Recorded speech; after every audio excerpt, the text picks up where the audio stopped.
PagerDuty Summit 2022. I'm Jamie Vernon, the Senior VP of IT Infrastructure and Operations at ResultsCX. ResultsCX is a global contact center company. We help our customers take care of their customers. And our customers are global brands that everybody's used to working with, whether it's streaming media, hospitality, or just helping take care of you and your family. And I'm here to tell the story of how we drove the cultural adoption of automation at ResultsCX. This session is for people looking to create a culture of automation, looking to get going, and they're looking to build enthusiasm and momentum, both in the executive leadership who wants to invest in it or not, as well as from the engineers who will be asked to help support it, launch it, expand it. This isn't going to be a technical conversation. I want to make that clear. We're not going to be talking about the intricacies of Python or PowerShell. This is more how to lay the groundwork within your team so that this actually gets off the ground. I do want to make sure that as you're looking to do this within your company, you understand why you want to automate. Maybe you're looking to solve a business problem. Maybe you're looking to make your own life quieter. Maybe it's about engineering retention and moving them on to higher value, more engaging, more professional tasks. Or maybe you just think this is something that everybody should be up to, and it's going to be good for you and your team, this job, next job, and the rest of their career. I want you to keep that in mind as you start to tell the story within your own workplace, because your motivations, your passion, your enthusiasm, your being genuine and authentic and why you want to get this done is going to be part of how you help sell it to all your stakeholders. So let's talk about who your stakeholders are. You have the CFO and your direct leadership. These are the people who are actually going to spend money, free up time, make a commitment of the organization to support this. And they're going to be interested very much in business problems and business solutions, and that's going to be about it. This time and this money that we invest, is it going to be well done? Your team has a very different approach. They have very different reservations. They're the people who are going to be asking to build new skill sets, to hand over the things that they do on the daily to this automation platform. So you're going to get very different pushback from each group of stakeholders. That said, they are interrelated. The business is going to be interested in cost reduction, in risk reduction, in business success. Is this going to create return? Is this going to create greater profitability? Your engineers are going to want to know what this does for them as individuals, maybe as teams, but mostly for individuals. What does it do for me? And it's going to be the same story. It really, truly is.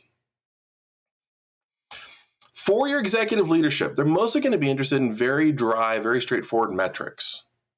You're going to want to make sure that you're capturing the data around how many times you tried to do a thing, how many times the script was successful, and whether or not it actually created the outcome that you're looking for. You're also going to want to make sure you keep track of who kicked off the script. Was it a senior resource who would have had to do this by hand before? Was it now a junior resource who can run a script with confidence, even if they don't necessarily understand what it does? Or was it automatically kicked off? There are some automation platforms. Rundeck and Event Intelligence, for example, allows you to do things automatically based off of information that's fed into your system. You want to keep track of how long it actually takes to execute. If it took a person 30 minutes, does it take the script 5, 2, under 1 minute? Those are not only saving people's times, but that's time before the business gets back up to normal. And finally, how long before you decided to do it? How long before the person kicked it off versus how long it took for the system to kick it off? Lots of people get caught up in analysis paralysis and may take a little bit longer to decide to go do a thing. Automation will also help create a bias for action that will be well received by your senior leaders. But one of the most important things that I want you to start looking for in your automation platform is really going to be demonstrated by this chart. Of all the scripts that you kick off, some will complete successfully and some will fail. When they fail, the fix for that is going to be inside the script. That's going to be an error code that the system threw back. the target for your script. Maybe somebody upgraded to Windows versions, or they upgraded on a Cisco version, or whatever it might be, and your script needs to be fixed in order to address that new command set or to help deal with that new error. Of those that were successful, they ran, no errors were found. Some of them will fix the business issue. The service is now restored, the VPN is restarted, the email went out, or it didn't fix it. For those, the fix is going to be outside the script. Why did we run this particular one if it didn't actually solve the problem? Do we need a different script? But this chart and driving towards a high proportion of them being resolved is going to be how you really get automation dialed in from the business perspective. So capturing these data points of the ones that we ran, how many had errors, how many didn't? Of the ones that didn't have errors, how many of them actually solved the problem? I'll say it again, and then we'll move on. This is going to be what your senior leadership is going to want to see. Having solved this, the bigger problem is actually going to be your engineering team. These are going to be some of the questions that somebody would expect when you take an automation platform to senior engineers who maybe haven't done it before. Is this really where we need to spend our time and our money? I don't have time for this. I'm already full up. It's got a long runway before it's going to do us any good. And why aren't we doing this other thing instead? Why aren't we investing in technical training? Why aren't we hiring more people? Why aren't we upgrading our systems or our tools or whatever it might be? These are very predictable responses. But what they really all tie down to is change is hard. There have been loads of books written about how to manage change, whether at a personal level or at an organizational level. In fact, there's a whole suite of consultants who do nothing but focus on change management, organizational change. This is really what your engineers are telling you. They're telling you that the path that they're on is a comfortable path. The tools that they know are comfortable tools, and you're asking them to stretch. You're asking them to grow. They just need to hear it. And so what you have to do is you have to change your approach. I encourage you, don't talk about what you're going to do. Talk about why you're looking to do it. These are going to be some of the things that you can help them solve. Well, I can't possibly give up my admin credentials. That's okay. We're going to find a way to separate the person from the role. Well, what I do is across this, that, and the other. That's okay. We can come together on this. These are going to be some of the pushbacks that you're going to hear from your teams as they, again, have this innate resistance to a change in direction. It's going to be emotional inertia, and you have to help them get past this. And so what we did was we didn't sell automation. We offered them help. I'm going to say it again. I didn't talk as much about automation as I did talk about giving them help. We hired Rita. Rita being ResultsCX IT automation. If you don't like Rita, I came up with these too. You're more than welcome to borrow these, make up your own. Took about 10, 20 minutes. But what these are doing is this is creating a person. I don't talk about building a script for. I talk about training Rita. So let's talk about training Carrie or training Naomi or training Thomas, whatever you might want to do for a name for your automation platform. But what we did was we hired a junior employee. This junior employee doesn't know anything, but they're eager. They're willing to learn. They'll do whatever we ask them to do. They never complain. And they will take on the most junior tasks in the world. In case you need, further anthropomorphizing, further humanization, Rita has a hire date. Rita got hired a couple weeks ago when we launched the platform. Maybe for you, it's some other date. Go into Active Directory or whatever your identity management platform is. Ask someone on your team to draw a picture of what Rita might look like. Lay out how your team can interact with Rita, how you can ask Rita to go do things. And like a lot of employees, Rita owes me weekly updates. But this is Rita, a smart looking young employee, just like you might have an actual, young intern just out of college maybe. What would their profile picture look like? And so this is out of our actual Active Directory. When you're talking about what to give automation, we decided that tasks really have 3 dimensions: execution time, how long it takes to do the thing; overall complexity and risk. It's a little bit simplified, I'll give you that one.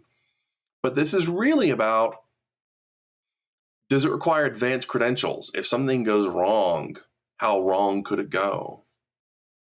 Is it 1 step? Is it 10 steps? Is it 100? And then finally, technology domains: storage, cloud, compute, applications. Start with a relatively low measure for all 3. When you're starting to look at which tasks you can automate, which tasks you can give Rita. We went for tasks that were short, so we could evaluate very quickly if it was going well, where even if we wrote the script completely wrong, the likelihood that anybody would ever yell at us was low, and against 1 stack, 1 technology. And as Rita demonstrated value, as we demonstrated comfort with creating automations, we start working in a greater direction against just 1. Maybe we give her longer tasks because we feel better about how we're approaching this. Maybe it's a simple task, but across network and compute. But it's all about how comfortable you and your team are with what's going on, how it's going. Are you collecting the data that you need? And are the tasks getting completed successfully? I would encourage you to look at these guardrails. Do you have notifications when a job is about to start or stop? Are you making sure that the task itself isn't complex? There's no decision making. There's no risk for infinite anything. Do you have a clause that lets you know when it encounters an error? Or does it just suppress it? And make sure you have credentials that match the risk. We all give read-only if you only have to look up stuff. You don't have to have sys or SA or root. You don't have to have those credentials to have these automations work properly. So some examples of what you might have Rita do are documentation maintenance, updating a Visio or a Word or some config file. Doing a configuration audit. Are all of your starting and running configs built like they need to be for your standards for your network devices? You could look for vulnerabilities within your systems. Low risk stuff like clearing out temp files or star.log out of just this folder. And basic health checks. Device, service, circuits, cloud, whatever it might be. Does this come back in the appropriate amount of time, this query, this task? I bring this slide up. We've already talked about it before. I want you to recognize that these automation candidacy questions and tests are the same ones that you would use for training a junior employee. Creating the mindset of Rita is the same thing as actually hiring a person. But Rita never gets sick. Rita never goes on vacation. Rita doesn't mind imaging all the PCs on a Friday evening. Rita doesn't mind rebuilding all the indexes at 2 a.m. Rita will never complain about all those jobs that we, as senior engineers, once hated because we were the junior engineer. So for you, the IT leader here, what do you get? Well, you get process clarity. Lots of times it's, nobody ever bothered to write down how to do the thing. And now that you have in script how things get done around your world. You're going to have standard building blocks. And by that, I mean, it's easier to automate when you have consistent items, VMs, network devices, microservices, and containers. These will be consistent because you're not going to want to script. The team's not going to want to script around all the exceptions. You're also going to have solution scoping documents. That sounds like a salesy thing, but it's really not. IT is a service organization. We deliver services back to the company at large. And so when we can ask for things, we're going to start finding standard questions that we have to ask. Who's using this? How much do you really need? And not only will that create great information capture for you and your team as you talk about what you do for the business, but these will turn into inputs into your automation platform. What does your team get? Well, your team is going to get an increased focus on their own skill sets. Because for us, Rita is reimaging PCs or rebuilding the network or whatever it is. My teams get to focus on advanced Cisco or VMware or Kubernetes or whatever. Because we have automation in play, our outages, our service impacts back to the business, whether internal or external stakeholders, we're going to have fewer of them, and they're not going to be as long because we're going to have tools to help accelerate the discovery, the identification, and the resolution of any issues. It's going to be easier for us to turn around tasks. Stuff that used to take us forever, it's now that much easier because Rita's taking care of it. And Rita can multitask like nobody else.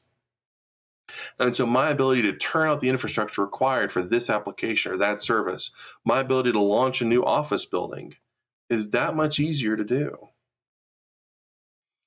And because my team is no longer involved in drudgery, they're not doing the day-to-day, they're not doing these things, they're able to be more strategic. They're able to be more client-focused or more business-focused because what they're doing is more value-add, more technology complex. Then they're able to create that much more value and acceleration to the business at large. And for an IT team that's commonly seen as a cost center, mine, yours, anybody else's, this is a huge thing. They won't see it. You'll see it. You'll hear it. So what are we working on next? Well, we're looking at event intelligence for next year. That's the same thing as telling my junior intern, Rita, hey, I've taught you how to do a couple things. Now I'm going to teach you why, and when to do them so that you know when to do them autonomously. You don't need us to tell you to do it. We're going to be giving Rita advanced credentials. We haven't given her root or essay yet, but we intend to. As we grow confidence in Rita and our ability to script things, we're going to be giving ourselves, frankly, the freedom to hand over these senior tasks that are predictable and reliable. They just require a little extra risk. And we're also working on multidimensional solutions. And by that, I mean things that aren't just create some VMs or fix a network, but it's a sequence of tasks across multiple technologies that allow us to build solutions for the business, support this new app end to end, using the building blocks of configuration items, servers, networks, whatever it might be, and building blocks of scripts. Build some VMs, build some networks, reach out to the cloud solutions and do these things. And what we're seeing is our reliability on an automation platform as an engineering team, our welcoming of an automation platform as an engineering team has become normal. It's become casual. It's become appropriate and welcome. And that's really what I want to help you do. This whole session has been our story of how we drove the cultural adoption of automation. I want to thank you for your time. I'm on LinkedIn. Go find me. I'll be around at the PagerDuty Summit virtually. Come find me.